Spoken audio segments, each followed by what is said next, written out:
mbere kubera ko murazi ko Bibiliya tubwira ibintu byinshi no muri ya Korowani niko cyo kimwe. Wa mugabo yavuga umwisilamu namubonye hariya agera arabizi, handitswe ibintu bimwe gusa. Bavuga yuko abakobwa batanu b'igugu basinziriye, umukwe amaze kuza bagize ibibazo. Hanyuma hari aho rero batubwira yuko umuntu yasinziriye, hanyuma umwansi araza abiba urwafu mu buro bwiwe. Siko mubyibuka muzi Bibiliya. Nara tuvuga tutinye gute twoba mu mahanga tukaguma dusinziriye, kugera abantu batwinjirira mu ndimo bakatwononera, kugera aho umukwe aza ntitubimenye tukaguma dusinziriye. Naho twavuze tuti diaspora idasinzira, nta gusinzira ni bibi gusa. Bibiliya Korowani iratubwira ko umuntu wese yasinziriye yagize ingorane. Hanyuma no kuvuga ashatse kuvuga kwa muri maso witeguye, uri clever, umenya ibiba n'ibigezweho kugira ujane n'ibihe.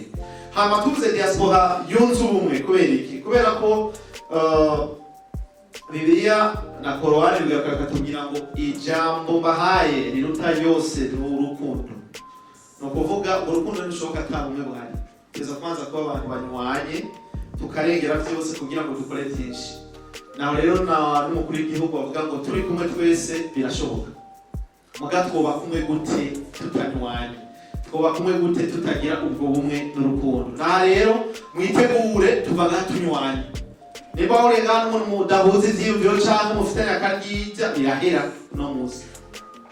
Nukuvuga turanywana. Kuko iki kibiri twokiduza tutarumwe. Kocha tugira ingorane.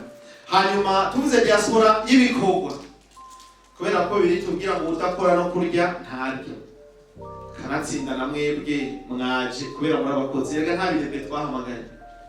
Twari dufite critère d'éligibilité turaza kuzibereka kugira ngo n'uwo yaje bamufyondeye yisanze atarimo aca tubwira ati ahantu nje sahanje.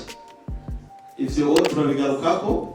Nowe yabaripanga no uritegura ya critère d'éligibilité no uranyumva hari inyuma kugira ngo uze kumfasha tuze kubereka ico twisunze kugira umuntu twicaranye no munsi tube twicaranye. Nivyo sindabazi ntimunzi mugabo critère zabo twahaye abantu babazi nibaza ko bazisunze. Naho rero iyo twaza kuganira dusanze muri ya critère dusaba ugasanga uri nyuma yazo, uze kuba honete kuko twatanguye mbona kazoza nibisanzwe. Udashoboye iki urashoboye n'ikindi. Mugani kugira ngo twumve ko turi kumwe twese tukagira ikintu cyo gukora akazi cyane. Rero nayo majambo atatu twe tuvuga ko ari inkingi za diaspora y'ino munsi. Diaspora yunze ubumwe idasinzira y'ibikorwa. No kuvuga tudakoze. Aya majambo yose nawo ufisa akarimi kagororotse ntacyo bimaze. Tuzobamenyera ku byo mwama, kandi byo mwapfutse. Oya. Ibyo mwashitseko. Na rero tugomba yuko mudufasha gushikana abarundi n'uburundi ahantu biciye muri ino evenement inkingi zimbona kazoza. Ngiriye ko rero muzoze murafasha. Tuvuze diaspora irasinzira. Diaspora yunze ubumwe, diaspora ibikorwa. Nakonye muzofasha. Nakonye nabo kagoye. Kameme n'akantu gatoye kugira ngo twumve ko turi umuryango umwe, tunama rimwe, twunze ubumwe, tudasinziriye, nta muntu ari ngahazevye. Hari uzevye ari ngaha? Hari umuntu azevye ari hano? Nta n'umwe. Twese tubona kure. Sivyo? Twese tubona kure? Dushobora kuba tutaribonera kure, muga twese tubona kure. Sinzi ko mubyumva. Aho kantu karatwengeje. Turashobora twese kuba tutaribonera kure, mugabo twese ngaha tubona hehe? Kure. Ntawubona ngaha. Nico bituma tuvuga imbona kazoza. Tuyibonera hariya, muga tugomba gushikayo byihuse. Naho rero vuze ni diaspora irasinzira. Yabanani. Diaspora irasinzira. Dutangura yunze ubumwe ndabo. Nta bikorwa byo gukoreka atabumwe. Ubwa mbere tubanza kuba turi abantu tudahumirije tubona. hanyuma tugaca tugira ubwo bumwe kuko ubu nabonye abavuye Butanyerera, Buhumuza, Gitega, Bujumbura na Burunga. Aho rero twese tugize intara zitanu nshasha. Aho rero turabana imigambwe, turabana amoko, turabana kamwana wa mama, twe turabizo ntara zitanu. Tukavuga tuti turi bamwe twese. Nawe tuvuga tuti diaspora irasinzira, diaspora y'ubumwe, diaspora y'ibikorwa. Diaspora idasinzira, diaspora y'ubumwe, diaspora y'ibikorwa. Ashaka n'utaza ugashobora biratuma tuvuga tutabure kwikekana ati none uyu turi kumwe cyane ntituri kumwe. Kameme nako kugira ngo ejo duhuye muri Buhumuza tuce tuvuga tuti diaspora irasinzira, twumve yuko babantu bava mu ntara zitandukanye bafite akantu barusha abandi. Ngiriye ko rero kugira ngo ducungure umwanya twitondoranye bikwiye, tuza kuganira hanyuma tuzosha dusubira duhure ngaho kuwa gatandatu ejo kugira ngo muce musubira iwanyu mugiye ku kivi. Kubera ko twabatumye ko none twabatumye ko bwa mbere kugira ngo mudufashe urubanza, kandi nsavye abo turi kumwe bose mwe mukamamashi umuntu aje ngaho yambere ntakumamashi abantu tumaranye iminsi dukomera amashi cyane bano bantu bavuye mu ntara zitandukanye bose. Merci beaucoup. Abo rero bavuye mu ntara zitandukanye n'ukuri urabubahwa, turabakengurukiye. Kanatsinda ariko mwakurikiye presentation ngaha nta muntu ahobahoba ari ngaha. Uri ngaha wese ni leader, umurongozi, umunyecubahiro muri iki cankiriya, n'umugwizatunga cyane umuntu afite experience muri domaine iyi canke iriya. Aho rero ivyo biraryoshe. Ariko rero namwe dukomera amashiko twabase, dukomera amashiko. Merci beaucoup. Reka tumuge birebire kuko biba byinshi cyane biba bibi. Donc tuzaturagira gato. Kubera kinone twabatumye ko kubera urubanza rw'imbona kazoza hano. Kugira ngo muvyumve biramurabibona neza. Hano oye urabona ko ni inkingi z'imbona kazoza event. Hanyuma hari agatabo tuza kubasangiza mwese kuri WhatsApp. Tutirwa turabaha hard copy n'iyi kuko mwese tugira amahirwe mufisa ama WhatsApp. Sirateye imbere muri Burundi turiko turajamo nakazoza cy'ukuri. Turaza ko hano document kuri WhatsApp kino gitabo mugisome kigize icyo no kwita intangamarara, imvo n'imvano n'ivyo mwisunga bikomeye. Jewe sinza kubatevya kuko umwanya munini no kuja mu gikorwa nyezina. Mugabo kubera iki imbona kazoza? Imbona kazoza ni icubiro cha diaspora ndundi, diaspora yunze ubumwe idasinzira kandi ibikorwa.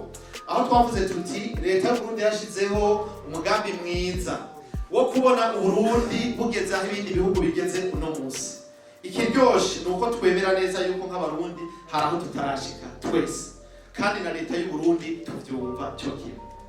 Ko tutarashika ahantu kanaka bisigura yuko turashobora kuhashika mu gihe abarundi bose mu budasa bwabo leta yose tugiye hamwe tukagira ingufu zimwe tugatera tugana ikintu kimwe ari uko nakazoza. Mugatuti diaspora tumaze gutera iki mu gihugu. Nivyo jewe wewe n'abandi bamaze kuzana imitahe muri kino gihugu. Umwe wese kugatwikiye. Nivyo kandi hari byo nka diaspora turiko turatunganya gukora nka diaspora. Mugabo turiko duterera leta gute mu migambi ikomeye y'igihugu yashize imbere. Na cyane twe tuvuga tuti vision y'igihugu. Ahantu umwana avutse uno munsi n'uburiho bose bahanze amaso. Na rero twavuga tuti turagomba guterera leta y'u Burundi tubicishije mu gushira habona vision y'igihugu cy'u Burundi no kwishigikira ariko kandi no kwikingira. Iyo tuvuze gukingira vision twatuvuze iki? Sabarundi bose bagomba kuva mu begito. Hari abagomba kubigumamo. Ubwo begito nabwo tuvuga nibwo buzingama iki gihugu. Nukuvuga iyo abantu badafise intumbero imwe, iyo hari ubusumbasumbane, iyo hari uwemere gukora ikintu ntacemererwe, iyo hariho kutagira cyo no kwita umugambi rusangi, abarundi bose bavuga bati iki ni kirazira ku muntu wese ari mu gihugu cy'u Burundi nitwoshika kuri yo kazoza. Naho rero tuvuga tuti nivyo leta y'u Burundi yashizeho imona kazoza, ariko kuvyandika bikaba vyanditse ntibikwiye kugira bije mu ngiro. Birashobora kwandika imyaka n'iyindi mugabe bikaguma ari indoto. Twebwe rero tuvuga tuti ni gute twoterera kugira ngo ino mbona kazoza y'igihugu inyure mu mitima n'isokoro y'abarundi bose, hanyuma umurundi wese ahari yaba ari mu Burundi canke hanze y'igihugu aterere uko ashoboye kugira ngo Uburundi tubone bwateye imbere mu 2026 na 2060 bwifashe mu 2040. Ariko tukavuga tuti tugize ingufu tukabigira umutwaro. Mwewe muja gusenga murabizi, iyo ugize umutwaro ikintu ukagisengera ukacikorera ukakivuga buri munsi, Imana iragufasha bikagenda neza.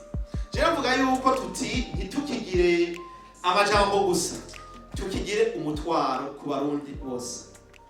Iyi mbona kazoza rero nkuko mwayisomye irafise inkingi zitanu nyamukuru. Kumbure mu munsi w'ejo tuzobigarukako turabe tuti mbega murazi biri mu mbona kazoza ho imbere yuko mugenda kuvyigisha abandi. Inkingi zitanu zivugike. Hanyuma hariho rero n'ingingo cyo bita article 22 zigize izo nkingi. Muce muzimenya nk'abantu bavuye mu ntara zitandukanye, muce munezerwa rero kurusha. Kuko utarazimenya ushobora kunezerwa. Twe twaravyumvise tubigira umutwaro nk'abadiaspora. Uti ibintu ni vyiza cyane. Ibi bintu birabeye. Ibi bintu tubishitseko yo ari iteka kuri twebwe no ku gihugu. Dukorere ibishoboka, dushikire no mbona kazoza bidatevye. Kuko nta kamaro ko kurya imyaka yose kandi bishoboka. Tuvuga tuti rero leta yarakoze nivyo. Muga hari ibintu leta itarashikako. Kandi birumvikana kuko leta ni umuvyeyi ifise ibintu vyinshi ikora. Reka tuyifashe rero muri kino kintu cyo gushira habona ino mbona kazoza, na cyane cyane dushiraho rino higanwa rigamije gushira habona imbona kazoza. Iyo mbona kazoza tuyibona ubwa mbere yacapwe.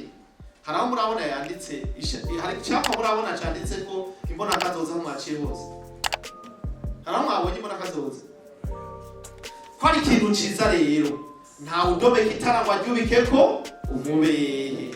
Arishira habona buri boneshereze abantu bose. Ni Bibiliya sije nabivuze. Ko ari ikintu ciza, twese twategerezwa kugenda tucambaye mu mutwe, ku maguru hose. Aho turyama tukabona imbona kazoza, aho dufungurira tukabona imbona kazoza, mu biro dukoreramwo imbona kazoza, mu migambwe turimwo imbona kazoza, amashirahamwe turimwo imbona kazoza, ku mutwe w'igitanda imbona kazoza. Uvyutse utsitare ku imbona kazoza, ntutsitare ngo utsitare ku nigiki, utsitaye basi ugasanga utsitaye ku kintu c'imbona kazoza. Tuvuga tuti rero mu Burundi turafise abahinga mu vyo gucapa.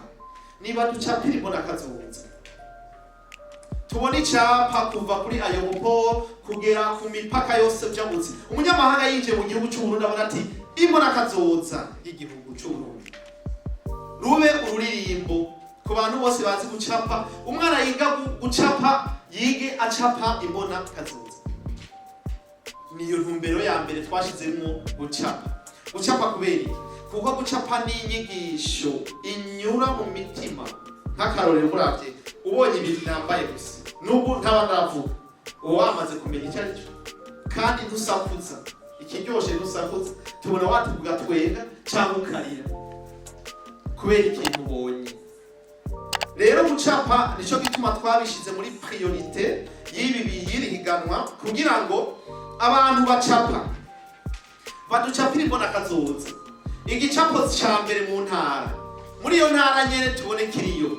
Igicapo ca mbere ku rwego rw'igihugu gikwire mu ntara zose z'igihugu, tubone ico gicapo dutwenge, tuvuge tuti Burundi buratunze. Uburundi buratunze bwaremye umwana yacapye kino kintu. Uburundi buratunze bwa umushinga na mupfasoni, umukenyezi, ugwaruka yashoboye gukora kino gicapo gituma twese tukiravye turyoherwa. Maze kabe nakajyore ko guteza imbere umwana azi gucapa uwo mukenyezi, umupfasoni, kugira ngo n'abakunga mugomwe ati umuntu yacapye kino kintu nakwiye kuma mu Burundi gusa, yocapa n'ibintu vy'akarere, yocapa n'ibintu mpuzamakungu, oni n'ibindi. Nuko rero twashizemo iyo mbona kazoza tugashiramo tuyicape.